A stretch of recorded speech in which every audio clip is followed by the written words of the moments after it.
રાજકોટ જિલ્લાના ઉપલેટા તાલુકામાં યદુનંદન યુવા ગ્રુપ દ્વારા નાઇટ ક્રિકેટ ટુર્નામેન્ટનું આયોજન કરવામાં આવ્યું. ઉપલેટામાં સર ભગતસિંહજી ક્રિકેટ ગ્રાઉન્ડ ખાતે એનિમલ હોસ્ટેલના લાભાર્થે યદુનંદન યુવા ગ્રુપ દ્વારા રાત્રિ પ્રકાર ક્રિકેટ ટુર્નામેન્ટનું આયોજન. તો આ ટુર્નામેન્ટની શરૂઆત રાષ્ટ્રગીત સાથે કરવામાં આવી હતી, જેમાં ઉપલેટા ધોરાજી વિસ્તારના ધારાસભ્ય સહિત શહેરના રાજકીય સામાજિક આગેવાનો મોટી સંખ્યામાં ઉપસ્થિત રહી ઓપનિંગ કરવામાં સહભાગી બન્યા હતા. એનિમલ હોસ્ટેલની ગાયોના લાભાર્થે યોજવામાં આવશે આ નાઇટ ક્રિકેટ ટુર્નામેન્ટ, કે એમાં અલગ અલગ શહેરની અંદાજે 60થી પણ વધુ ટીમો રવાના આવશે, જેમાંથી વિનર ટીમને પુરસ્કાર, ઇનામો સહિત શિલ્ડ કપ આપી સન્માનિત કરવામાં આવશે. તેમજ આ ટુર્નામેન્ટમાં આવનારી તમામ રકમ એનિમલ હોસ્ટેલને અર્પણ કરવામાં આવશે.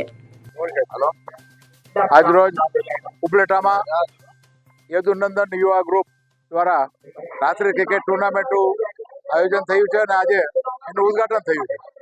આનંદની વાત એ છે કે આ રાત્રિ ક્રિકેટ ટુર્નામેન્ટમાં ગજબનો ઉત્સાહ છે. યુવાનોને આ ગરમીના દિવસોમાં ખૂબ આનંદ આવશે, રાહત મળશે. પણ સાથે સાથે આ એન્ટરટેનમેન્ટ નથી. એનિમલ હોસ્ટેલ ઉપલેટાનું જે સંસ્થા એનિમલ હોસ્ટેલ છે, ગાયોના લાભાર્થે આ આયોજન કરવામાં આવ્યું છે. આનું જે કાંઈ ફંડ થશે એ ગાયોના લાભાર્થે, એનિમલ હોસ્ટેલના લાભાર્થે યોજવામાં આવ્યું છે. અને ખાસ કરીને આજના જે રાત્રિ ક્રિકેટ ટુર્નામેન્ટ જે ઉદ્ઘાટન થયું છે, આ ટુર્નામેન્ટના મુખ્ય સ્પોન્સર પુનિતભાઈ ચોવટિયા, યુનિટી સિમેન્ટના એ મેનેજિંગ ડાયરેક્ટર અને ચેરમેન છે. એને પણ હું ખૂબ ખૂબ અભિનંદન આપું છું કે આ એક સારા કાર્યની અંદર ખાસ સહયોગ આપ્યો છે. અને આજે જે ટીમ, લગભગ સોસાયટીની ટીમ આમાં ભાગ લેવાની છે અને ગજબનો ઉત્સાહ ઉપલેટાના યુવાનોમાં જોવા મળ્યો છે. દરેકને હું ખૂબ ખૂબ શુભકામના પાઠવું છું. આજે આપ જોઈ રહ્યા છો ઉપલેટાની અંદર રાત્રિ પ્રકાશ ટુર્નામેન્ટનું એક ભવ્ય શુભારંભ થઈ રહ્યો છે. જાણે રાતના સૂરજ ઉગો હોય એવું વાતાવરણ, આહલાદદાયક વાતાવરણ ઊભું કરેલું છે તાલુકાના ક્રિકેટ ગ્રાઉન્ડમાં.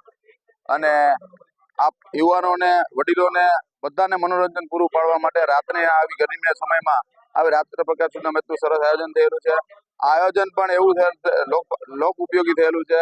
આ આયોજનમાં જે પણ ફંડ અને જે પણ આવક થશે એ એનિમલ હોસ્ટેલના લાભાર્થે ઉપયોગ કરવામાં આવશે. આ આયોજનના મુખ્ય sponsor unity cement, Punitbhai Chovatiya એ અમારા મુખ્ય સ્પોન્સર છે. અને યદુનંદન યુવા ગ્રુપ દ્વારા આ ટુર્નામેન્ટનું એક સુંદર આયોજન અને જે કંઈ ફંડ થશે એ એનિમલ હોસ્ટેલને અર્પિત કરવામાં આવશે. અસ્તુ. સરફરાઝ કોડી સાથે CN24 ન્યૂઝ ઉપલેટા. હવે જુઓ દેશ દુનિયાની તમામ ખબરો તમારી આંગળીના ટેરવે.